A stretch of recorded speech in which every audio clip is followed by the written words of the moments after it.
আজকে মহালয়া, তাই আজকে আমাদের বাড়িতে একটু স্পেশাল রান্না হয়েছে। দেখো কী রান্না হয়েছে, একটু লুচি বানিয়েছি। লুচিটা যেহেতু প্রথমে বানানো হয়েছে তাই ফুলকোই ছিল, কিন্তু এখন একটু চুপসে গেছে। তারপরে এখানে দেখো, এটা কিন্তু আলু ছাড়া ঘুগনি, মানে মটরের, শুধু আলু ছাড়া মটরের ঘুগনি।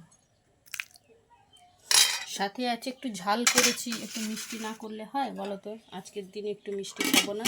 এটা আছে বাতাসা, কাজু, আমি কিশমিশ দিই না, টক টক লাগে, তাই বাতাসা, কাজু আর খেজুর দিয়ে দেখো পায়েস, একটু মিষ্টিও হবে।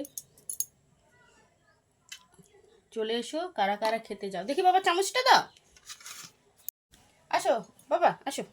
এই যে এটা হচ্ছে আমার বিটুর জন্য থালা, যে পুচকু চামচ, পুচকু বেটু, না খাও, দাও আমাকে আমাদের চামচগুলো দাও, তুমি খাও, খেয়ে দেখো তো কেমন হয়েছে।